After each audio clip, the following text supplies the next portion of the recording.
Big TV భక్తి సమాచారం WhatsApp ఛానల్లో జాయిన్ అవ్వండి. అన్ని విశేషాలు ఎప్పటికప్పుడు తెలుసుకోండి. ప్రేక్షకులందరికీ నమస్కారం అండి. నిజంగా అసలు కాంపౌండ్తో లాభమా నష్టమా అనే విషయం మనం ఈరోజు వాటికి సంబంధించిన పూర్తి రహస్యాలు తెలుసుకుందాం. సో 40 రోజుల వాస్తులో అనే పుస్తకం, మళ్ళీ అదేంటి 40 రోజుల వాస్తు అంటే మీరు ఏమైనా చదువుకున్నారా అంటారు. 40 రోజుల వాస్తు పుస్తకం మీరు స్టడీ చేయండి, చాలా రహస్యాలు అందులో కూడా మీకు దొరుకుతాయి. సో కాంపౌండ్తో ఇన్ని సమస్యల అనే ఒక టాపిక్ మనం ఈరోజు చేస్తున్నాం. సో ఇక్కడ చూడండి ఒకసారి, ఇది వాస్తు రఘువీయంలో మనకుంది, పేజ్ నెంబర్ 6. సో మీరు ఒకసారి అబ్జర్వ్ చేయండి. నెక్స్ట్ 40 రోజుల వాస్తులు కూడా వీటికి సంబంధించిన కొన్ని కండిషన్స్ మీకు దొరుకుతాయి. నెక్స్ట్ ఇక్కడ చూడండి, కాంపౌండ్తో ఇన్ని సమస్యల వర్గుల ప్రకారం అందరికీ మ్యాచ్ అవుతుందా. సో నేను ఫస్ట్ కొంత సబ్జెక్ట్ మీకు చెప్తానండి. ఆ సబ్జెక్ట్ ఏంటంటే, నిజంగా అసలు కాంపౌండ్ ఉంటే లాభమా నష్టమా అనేది తీసుకుంటే 100% లాభమే అని 100% మనం చెప్పొచ్చు. బట్ ఇక్కడ కాంపౌండ్ కట్టిన తర్వాత మైనస్ అయిన వాళ్ళు కొన్ని వందల మంది ఉన్నారు. ద రీజన్, ఏం రీజన్ అనేది మనం తెలుసుకోవాలి. సో సార్ కాంపౌండ్ కట్టడం వల్ల అయితే మంచిదే, బట్ ఎందుకు మరి నష్టము అని చెప్తున్నారు అనేది కూడా చాలామందికి ఐడియా లేదు. సో ఇక్కడ గుర్తుపెట్టుకోండి, వర్గుల ప్రకారం మనం క్యాలిక్యులేట్ చేసినప్పుడు దానికి అనుకూలంగానే మనం పెట్టే కాంపౌండ్ వస్తుందా లేదా అనేది చాలా ఇంపార్టెంట్. అర్థమైందా?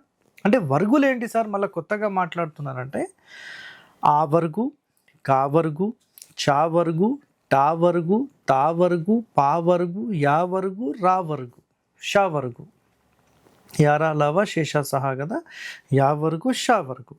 సో 8 వర్గులలో ఏ పేరు గల ఫ్రీక్వెన్సీకి మన స్థలంలో వాళ్ళ ఇంటి నిర్మాణం ఉండాలనేది శాస్త్రం చెప్పిన ఒక పాయింట్.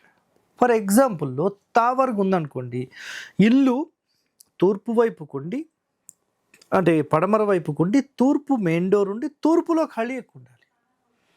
టా వర్గు ఉందనుకోండి, ఇల్లు నైరుతికుండి, ఉత్తరము తూర్పు ఎక్కువ ఖాళీ స్థలం ఉండాలి, పడమర దక్షిణం తక్కువ ఖాళీ స్థలం ఉండాలి. పా వర్గు ఉందనుకోండి, ఉత్తరం వైపు ఇల్లు ఉండాలి, దక్షిణం ఎక్కువ ఖాళీ ఉండాలి, తూర్పు పడమరలు సమానంగా ఉండాలి. సో ఇలాంటి కొన్ని కండిషన్స్ ఉంటాయి వర్గుల ప్రకారం చూసినప్పుడు. సో సార్ మరి పూర్వమైతే అసలు ఏ నిర్మాణాలకు కూడా ఎట్టి పరిస్థితుల్లో కూడా వాళ్ళు కాంపౌండ్ మెయింటైన్ చేయలే. ఇల్లు మొత్తం కట్టేసేవాళ్ళు, వాళ్ళ స్థలం ఎంత ఉందో అంత మొత్తము ఇల్లు కట్టేసేవాళ్ళు.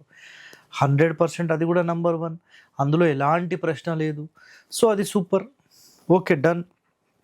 మరి ఇక్కడ సమస్య ఎక్కడ వస్తుంది అని ఆలోచన చేస్తే కనుక చూడండి, కాంపౌండ్ కట్టనప్పుడు ఇల్లు కడితే అది స్థలంలో ఓపెన్లో ఉన్నప్పుడు ఏ ఎనర్జీస్ కూడా మీకు పని చేయవు.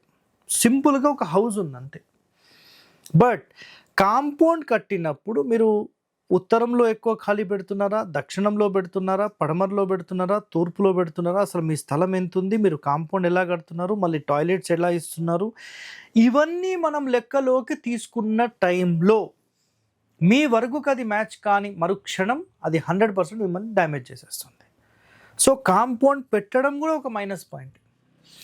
వాస్తులో అంశాలు మనం నిజంగా క్యాలిక్యులేట్ చేస్తే, ఒక ఇంటి వాస్తు విజిట్ చేస్తే జస్ట్ మనం మేజర్ పాయింట్స్ ఏమున్నాయి మాత్రమే తీసుకుంటాం.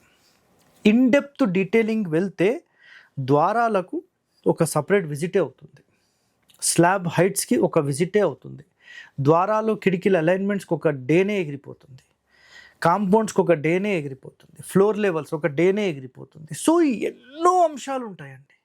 సో వాస్తు ఒక ఇంటికి విజిట్ చేస్తే ఒక 5% 10% మేజర్ పాయింట్స్ని కవర్ చేయడం వరకు మాత్రమే ఇక్కడ క్యాలిక్యులేషన్ మేము చేసేది.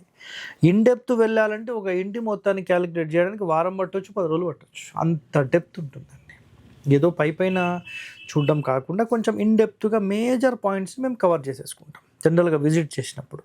సో కాంపౌండ్తో మరి ఇన్ని సమస్యలు అనే టాపిక్ అయితే ఈరోజు వరకు ఎవరు చేయలేదు. కాంపౌండ్ పెడితే మంచిదని చెప్పారు. బట్ ఇక్కడ కాంపౌండ్ పెట్టడం వల్ల లాభం నష్టం అనేది ఇందాక మీకు ఎక్స్ప్లెయిన్ చేశాను. సో నెక్స్ట్ చూడండి పాయింట్, వర్గుల ప్రకారం కట్టినప్పుడు మ్యాచ్ కాకపోతే చాలా నష్టం జరుగుతుంది.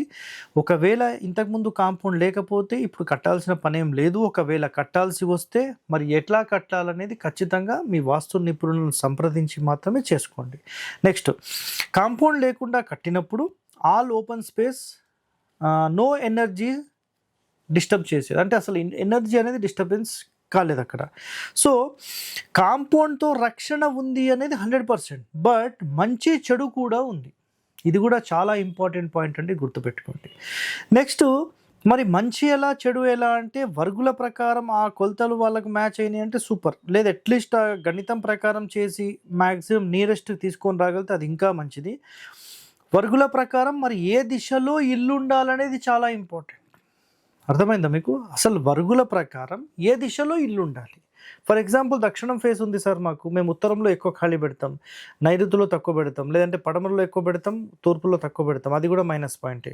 సో కొన్ని కండిషన్స్ ఉంటాయండి, నిజంగా కండిషన్స్ ఖచ్చితంగా మీరు ఫాలో కావాలి. నెక్స్ట్, ఇందులో ఒక ఇంపార్టెంట్ పాయింట్ ఏంటంటే తండ్రి ఇల్లు కొడుకుకి వర్తిస్తుందా?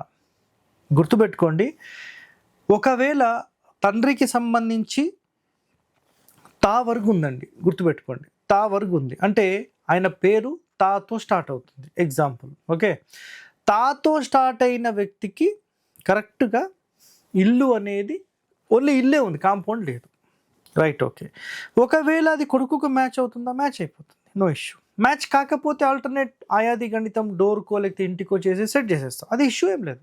పాత ఇంటికి సెట్ చేయడం చాలా సింపుల్ అండి, సెట్ చేసేసుకోవచ్చు, మంచి వాస్తుపరంగా ఉంటే సెట్ చేసేసుకోవచ్చు, అది అయిపోయింది. ఒకవేళ దానికి కాంపౌండ్ కట్టాలండి, అప్పుడు ఎలా కట్టాలి అంటే ఈ తావర్గు అనే వ్యక్తికి ఉత్తరం దక్షిణం సమానమైన కొలతలు పెట్టి పడమరలో తక్కువ ఖాళీ తూర్పులో ఎక్కువ ఖాళీ పెట్టి కడితే ఆటోమేటిక్గా అది యోగిస్తుంది. అర్థమైందా? ఆటోమేటిక్ యోగిస్తుంది.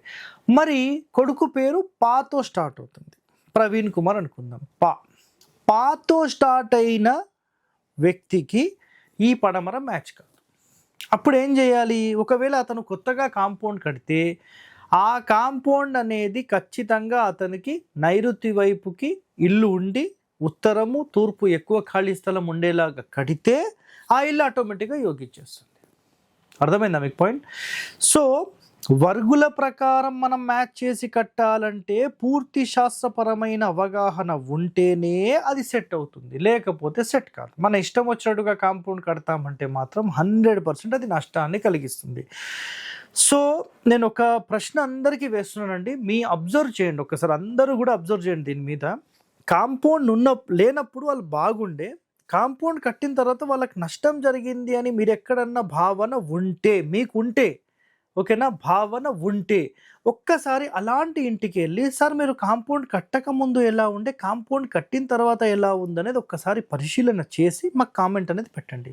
నెక్స్ట్, ప్రహరీ లేకపోయినా పర్వాలేదు కానీ ఇతర గృహాలు కలిసి ఉండకూడదు. సో ఇక్కడ గుర్తుపెట్టుకోండి, మన ఇంటికి సంబంధించిన ప్రహరీ లేకుండా నడుస్తుంది, నో ప్రాబ్లం.